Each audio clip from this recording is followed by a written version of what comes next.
What's going on, you guys? My name is Zac Hartley, and welcome to the Stock Market Fundamentals podcast. Here, we are going to cover a variety of topics, everything that has to do with the stock market, so that you have a basic fundamental understanding of how the stock market works, how you should analyze companies, what trades you should make, and how to execute those trades. We're going to start the podcast off by covering how the stock market started. We're going to move into how it works today, and then we're going to cover the two different types of analysis that you should know how to perform before you make any of your trades. What's going on, My you name guys? is My Zac name Hartley, is and I've been Zac trading the Hartley, market and for welcome 7 to the years. Stock I do Market this full time now in the mornings, Podcast. and I make content in the afternoons. That content's available here on the podcast, on my YouTube channel, as well as on my website, zachhartley.com. I also have a variety of additional resources on my website for your trading brokers, your trading journal, as well as the slides and the visuals that go with this podcast. So if you hear me reference the slide, the screen, the PowerPoint at any point throughout the podcast, just know I'm looking at my screen as I walk you through the different topics we're going to cover. And if you want to see any of those PowerPoints, everything is available online at zachhartley.com. But without any further ado, let's get right into the podcast. We're going to start with the history of the stock market, and I'm so glad you could join us for this journey. Here we go. What's up, everybody? My name is Zac Hartley, and today we are talking about one of my favorite subjects, and that is dividend investing. So what is a dividend? Let's just cover that real quick. A dividend is a payment that comes from the company and goes back to the shareholders. So if you buy a stock in a company that pays a dividend, it's usually done quarterly. They will send you a payment every quarter. You can choose to keep that as cash. You can put it into your investment account, or sometimes you can put it directly back into that company if they have a program for it. Now, these dividends come from retained earnings and net profit. So when you go through your income statement and you see revenue, and then at the bottom you see your net profit, that net profit at the end of each quarter goes into your retained earnings account, which is the sum of all of your net profits from throughout the year. And then out of that retained earnings account, a company pays a dividend back to its shareholders. Now, that dividend is decided by the company. The amount of that dividend, when they pay that dividend, how much that dividend is, and all those different factors are determined by the company. They can turn it on or off at any point. They can decide to change it at any point, and they are not held to any basically certain restrictions on that dividend. Now, these dividends are usually paid quarterly, but you can also see them done monthly or annually. What is the goal here when you're dividend investing? That's a really good and important point to get at here. And the goal here is to build a portfolio of dividend paying stocks to generate cash flow. Now, what I mean by cash flow is payments that are coming back to your bank account on a monthly, annual, quarterly basis. And you can use that cash flow to either reinvest back into your portfolio, to reinvest back into that stock, or to use for your daily expenses. And I think that's really the ultimate goal of dividend investing, is to develop a portfolio of dividend paying stocks that will generate enough cash flow for you to cover all of your living expenses. If you can do that, you will have hit financial freedom, basically the end goal that says, all right, I have a portfolio. This is where my money is, and my money covers all of my living expenses. And that's the end goal here with dividend investing. So how do we achieve that goal? Well, we achieve that goal by buying and holding stocks that will continue to pay their dividend and hopefully grow that dividend over time. How do we identify stocks for dividend investing that are going to meet that goal? Well, we look at 4 different factors to get started. The first one is the dividend yield, the dividend payout ratio, the history of that dividend, and the dividend growth rate. Now I'm going to go through all of these individually here. So the yield is how much that stock actually pays us. If we pay $100 for a stock and it pays us $5 back in a dividend per year, it has a 5% yield. The payout ratio is how much of the net profit per quarter is paid out as a dividend. How much of that money actually goes back to the shareholders in the form of a dividend on each payout. Number of years and the safety of that dividend is basically how long have they been paying that dividend consistently. That's what we're looking for here, is we're going to be holding these stocks for the long term. And so we want a stock that has a track record of paying a dividend and that we think is going to continue to pay a dividend. If they just announced it, or they have a history of not paying their dividends and taking it in and out, that is a red flag for us, and we may want to be very careful there, because it's not going to give us consistent cash flow like we're looking for. And the fourth factor is the dividend growth rate. That is how much this dividend increases over time.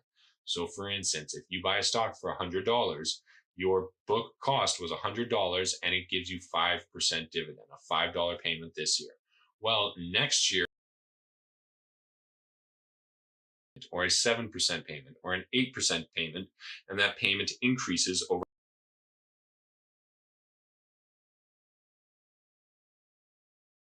If you buy it at $20 and 10 years later it's worth $30, that stock is still going to want to maintain a, let's say, 5% payout.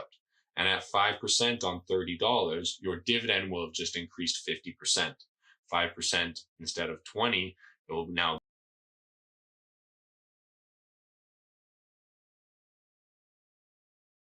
over time, so that hopefully in 20, 30, 40, 50 years from now, every dividend is worth the amount that you actually paid for the stock, and you're making 4 times your money just in dividends. That's the best case scenario. So this is the breakdown that I'm using here. What I've done is I've taken 2 different dividend paying companies, 2 that I like. They both manufacture heavy equipment. So they're in the exact same industry. They manufacture big construction equipment, farm equipment. They do just about everything. It's basically anything that's not going to go on a road and that has big wheels. John Deere and Caterpillar make it. We're going to evaluate them by the 4 factors that I just described on here: the yield, the payout ratio, the number of years, and the dividend growth.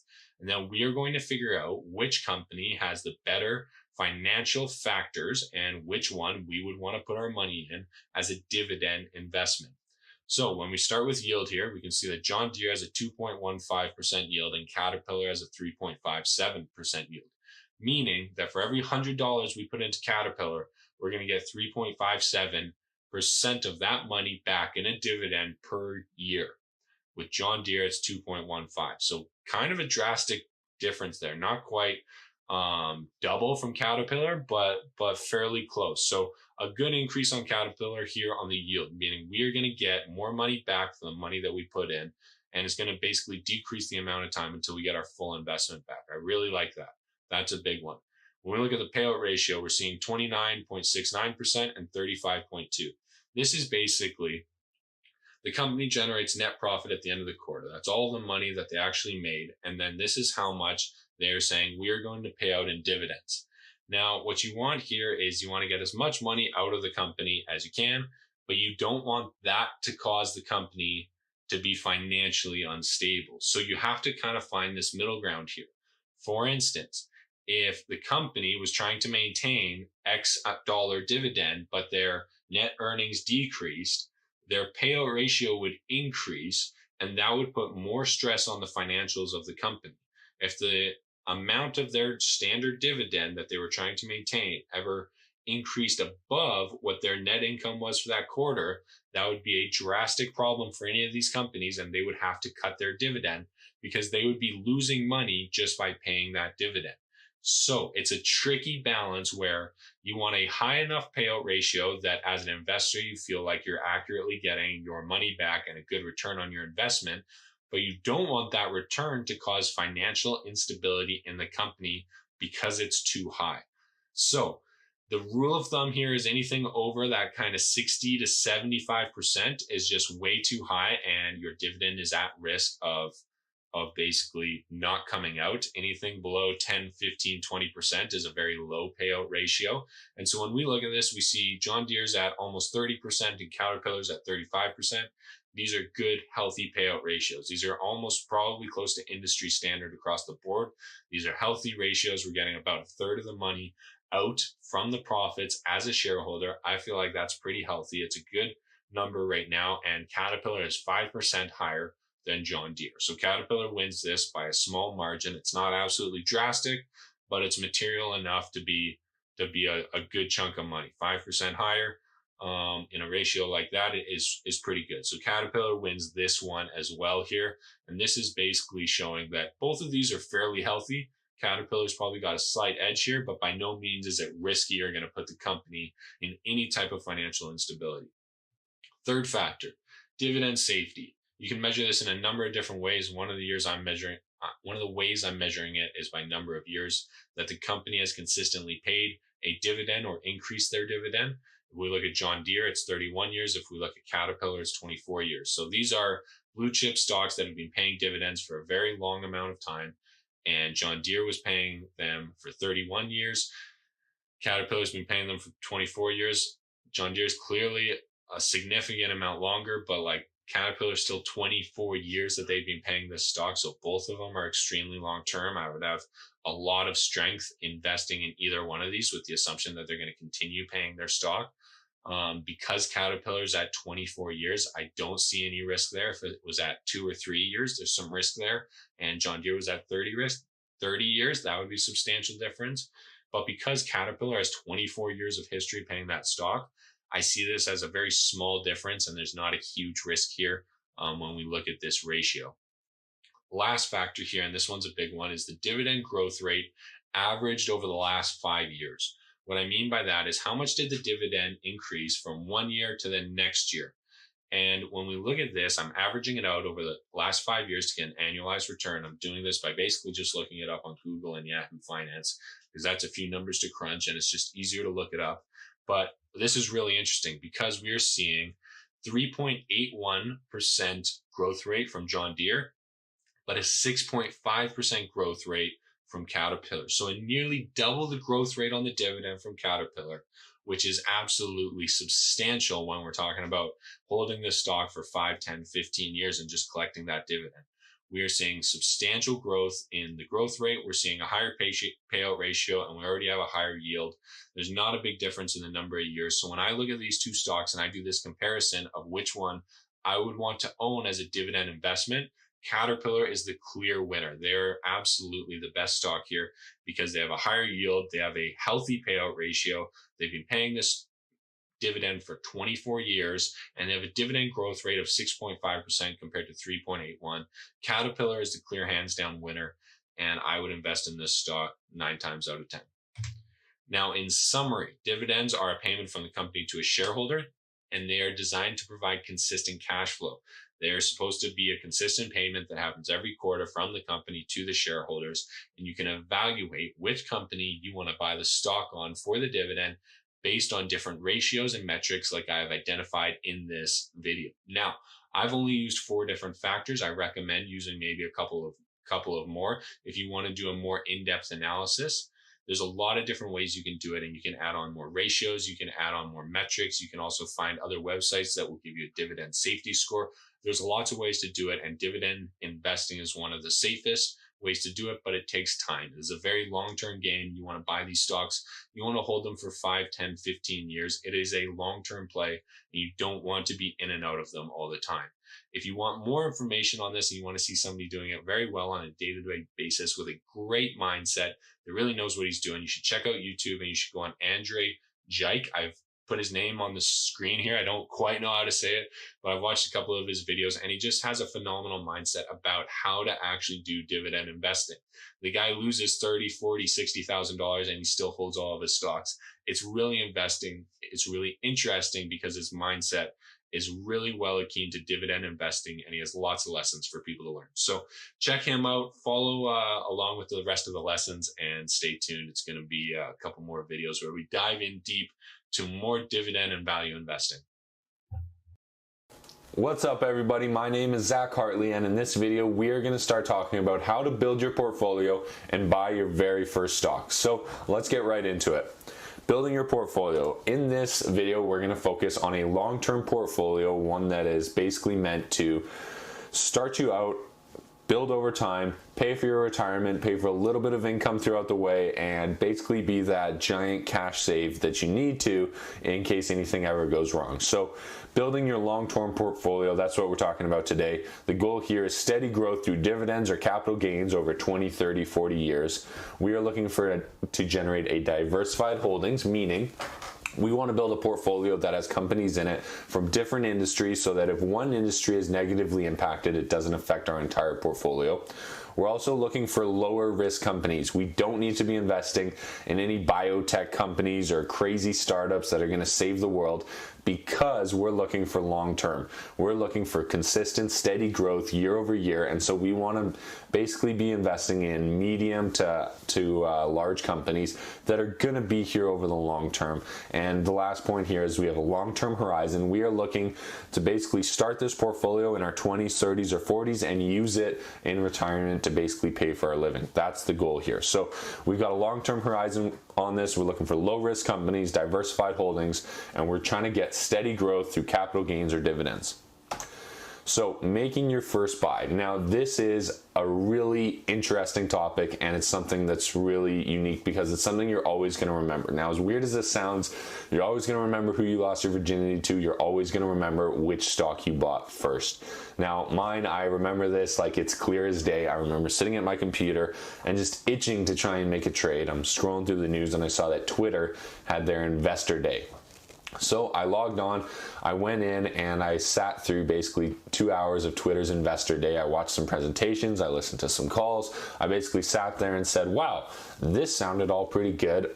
Twitter sounds like it's going on the right path, and I bought the shares. I bought probably 6 or 7 shares at $44, and I still remember that price. I bought them right at $44, and that stock dropped all the way down to like $18, $19 within like 6 or 7 months. Like, it was absolutely terrible. It was one of the worst buys I've ever made.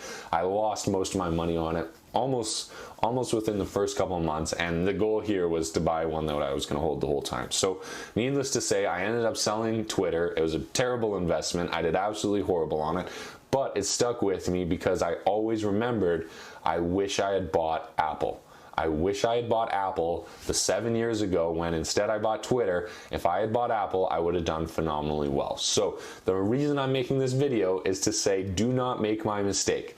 I got in, I didn't do any research. I sat through some stupid presentation that I thought, oh wow, this company sounds good, and I made a trade because I wanted to make a trade, not because it was the right investment. So I'm coming to you and saying, do not make that mistake. Buy a stock that meets this criteria. Basically, buy a stock that you would be proud to pass on to your kid. So buy something that you know is going to be here for a while and that you are proud to hold. If it's Apple, if it's Disney, you grew up with Disney shows, your kids are probably going to grow up with Disney shows. That would be a great company and a stock to buy that you can pass on to your kids. Same thing with Apple, same thing with maybe Ford Motor Company.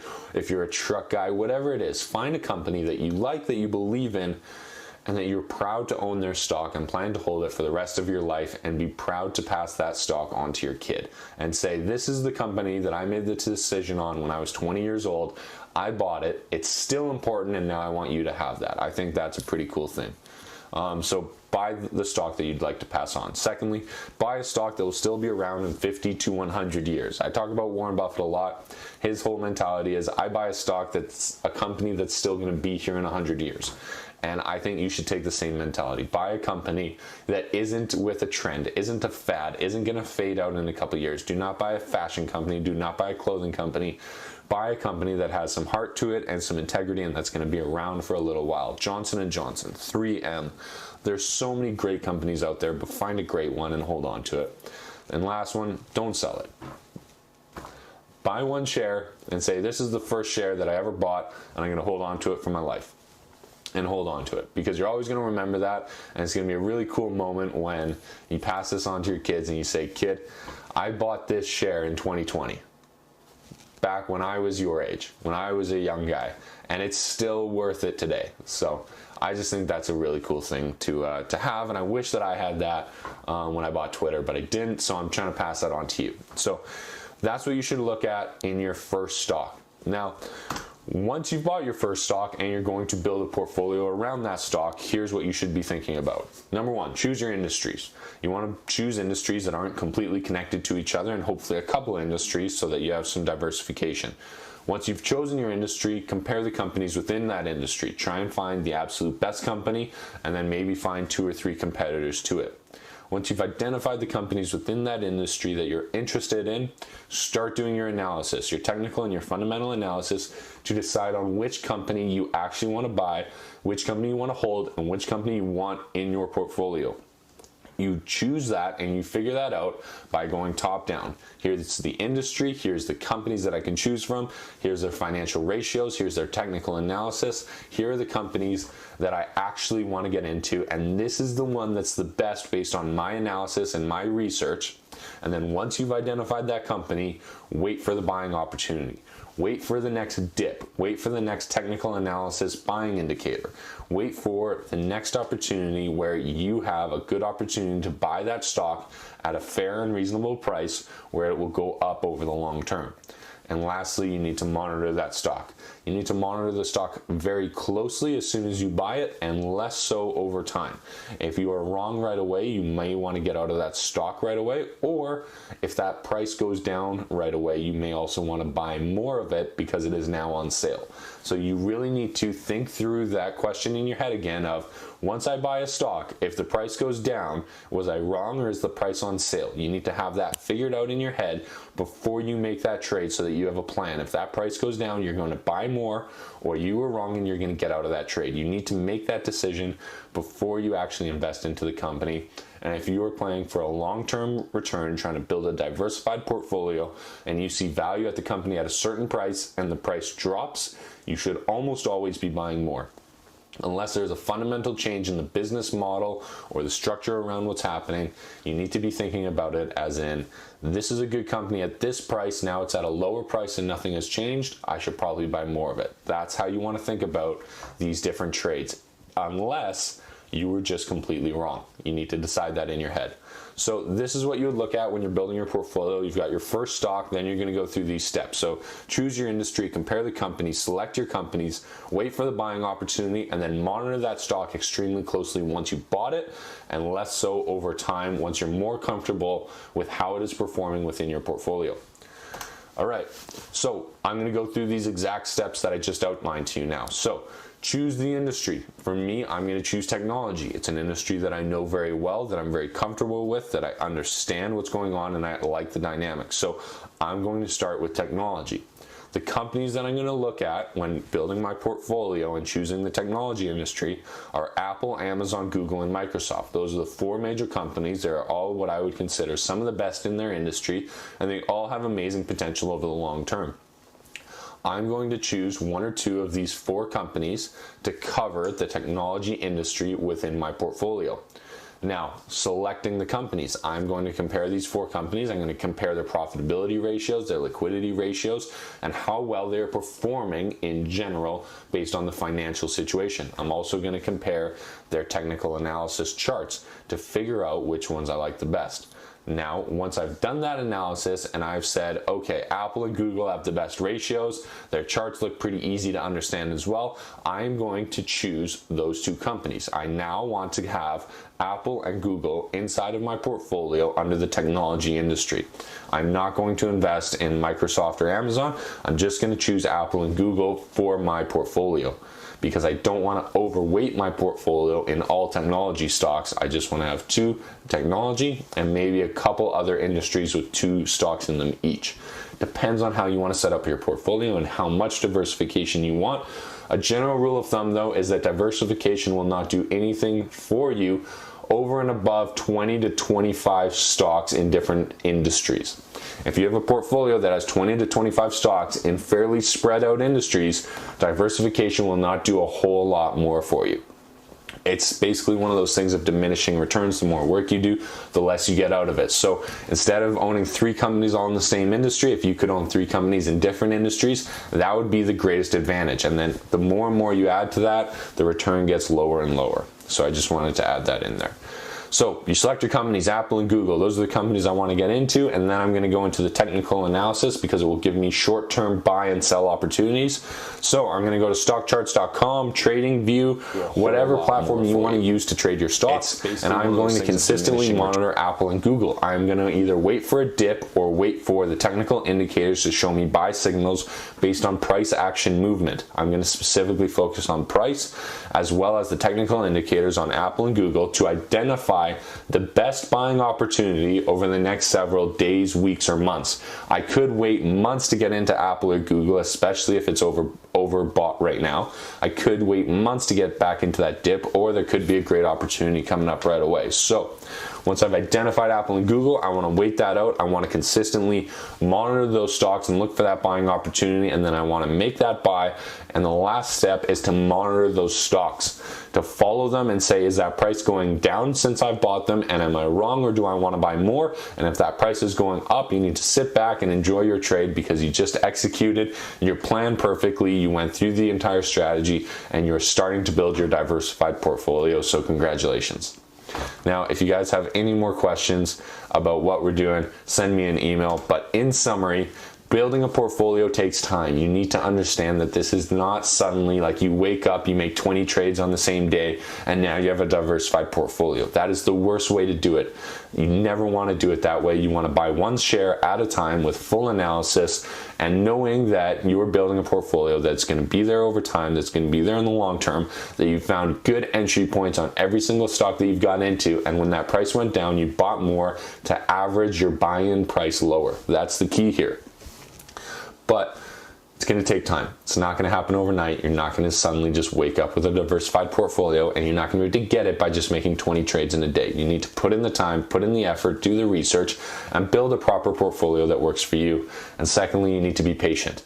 Like I said, you cannot sit down at your computer and just build yourself a diversified portfolio in a day. This takes time, this takes patience, and this takes you waiting to identify the opportunities.